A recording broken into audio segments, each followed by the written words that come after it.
Hello and welcome from Budapest. This is Hungary Reports from Public Media M1, bringing you the latest news from Hungary and the Carpathian Basin in English. I'm Árpád Szőci. Thanks for joining us. The Fidesz-led Hungarian government wants to maintain a correct relationship with the new leadership of Budapest. That's what the head of the Prime Minister's office said on the government website. Gergely Gulyás stated that it is important to continue the investments that have already started and that there be an agreement about future improvements between the national government and the Budapest municipal government. The agreement between the Prime Minister and István Tarlós isn't legally binding, but it was precisely in the spirit of a fair partnership that the Prime Minister made a clear commitment after the elections that all the promises and commitments he made with former Mayor Tarlós will continue to be maintained by the government if the capital needs them. Perhaps the most important or largest of these here are the 243 million euros that the government will make available to the capital for the development of the number 3 subway line. Events commemorating the anniversary of the Hungarian Revolution against the Soviet Union on October 23, 1956, have begun. There was first a commemoration at the university where everything first started, while people could also pay their respects to the fallen, especially at a gravesite known as Plot 301, representing many of those who died, as well as the Prime Minister back then, who was eventually executed. 63 years ago on this day, a General Assembly was held by the students of the Budapest University of Technology and Economics. They summarized their demands in 16 points. The next day, on the 23rd of the month, the revolution began.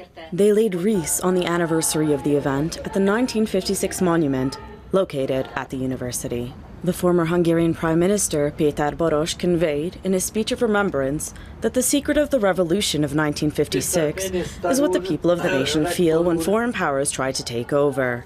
The former Hungarian government leader summarized that we must keep these sentiments alive, especially in these current times when the intellectual face of Europe is transforming. We must build on our strengths in a most decided manner. The example of 1956, still aglow, indicates that it is vital that this thought stays alive, Péter Boros said. The memorial continued in the K building of the university. 63 years ago, several thousand young people came together in order to break free from the intolerable confinement of the Iron Curtain, the Minister of Innovation and Technology said. László Palkovics added that the freedom cry of the Hungarian university students was heard at the farthest points of the globe. Participants headed towards BEM Square afterwards in the late hours of the afternoon after the memorial service at the University of Technology and Economics. On Wednesday, the 63rd anniversary of the Revolution of 1956, the flag will be raised at 9 a.m. at Kossuth Square. The Parliament will be open to visitors from 10 a.m. onwards. Family programs will also await those who wish to remember this day in history. And almost 10,000 youngsters from Hungarian minorities in the Carpathian Basin are taking part in national commemoration programs regarding 1956 run by the Rákóczi Association, which deals with Hungarian minorities in the surrounding countries.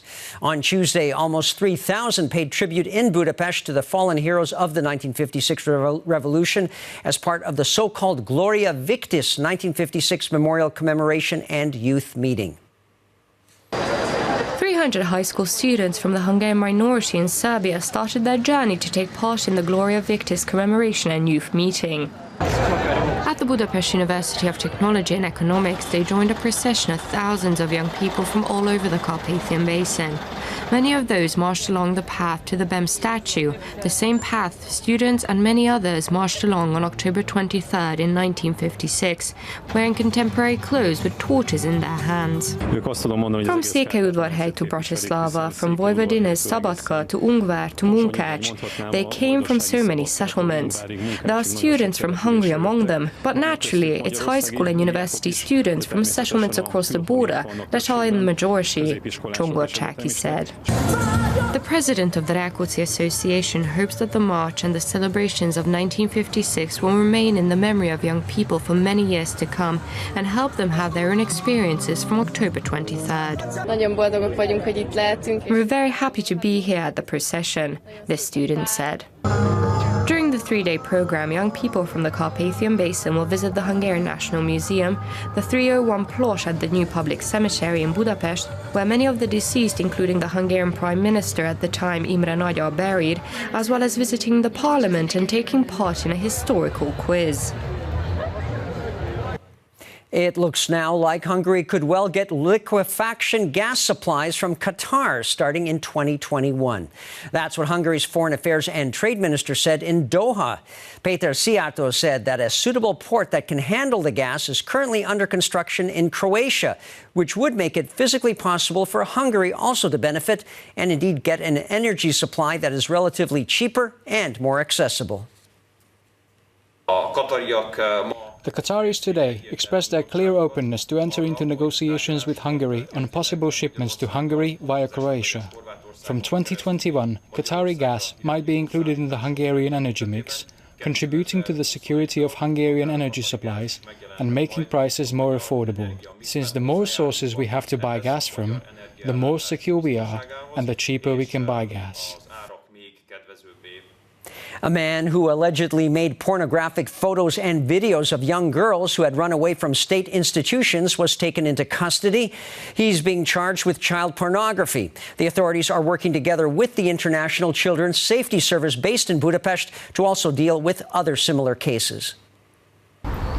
This 11-district apartment building is where a video studio was allegedly set up by a 55-year-old man in a windowless attic. He used the studio to supposedly record pornographic videos of minors, namely adolescent girls. As a security measure, he put cameras in the hallway of the studio. He even put motion sensors in front of the door. His alleged victims, who were mostly children who had run away from state institutions, were lured away from the nearby Bikás Park, where he first spoke to them. The Budapest Metropolitan Police Juvenile Department first began investigations in July. When the man was apprehended, the police found several hundred inappropriate recordings of 8 to 10-year-old children on his computer. The Budapest National Police Headquarters began an investigation concerning a 55-year-old man based on accusation. Throughout the course of the investigation, we interrogated the man with regards to child pornography suspicions. The Budapest Metropolitan Police have finalized its investigation, and the documents will be handed over to the lawyers involved in the coming days, Somacécsi said. According to M1 Public Media, the man tried to halt the case based on diplomatic immunity. His position on the matter was that he should not be deemed responsible for his actions as he is part of the Order of Malta. At this point, the man has been released on his own recognizance. As reported by neighbors, he even brought a young girl to his studio last week. Child protection is in the best interest of the nation. The 11-district case, as well as other similar cases, have prompted a shared agreement between the Interior Ministry, the police, as well as the International Children's Safety Service. Collaboration allows for a broadened network of collecting information for the police, which the International Children's Safety Program supports.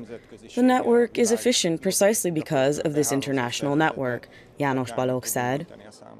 The manager of the International Children's Safety Service Hungarian Association provided increased inspection on the largest social media platforms. If there are an estimated 150 million pedophile recordings on Facebook, why can't we ban them? Péter Edvi said.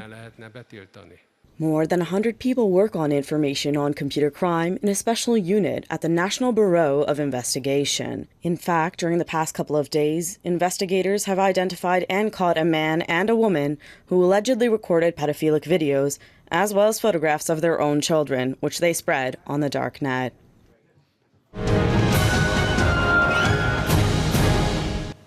An exhibition on Hungary's domestic crude oil production starting in the 1930s until now, with the latest technical innovations, can be seen in Zalaegerszeg in western Hungary at the Hungarian Oil and Gas Industry Museum. The display, which runs until November 5th, features such innovations as the Eötvös balance device and the geophone that converts ground movement into voltage, just to name a few. The zoo in Nyíregyháza in northeastern Hungary has now gone online. Park visitors can now use their smartphones to find their favorite animals' haunts and homes. Using the app Sosto Zoo, you get both a map and info. In fact, information on the animals is provided in several languages.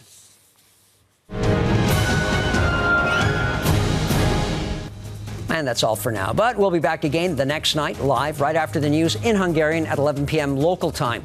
You can also catch us in repeats and online. Please stay tuned now, if you can, for our new shows in German, Russian, and Chinese. Thanks very much for watching, and viszontlátásra.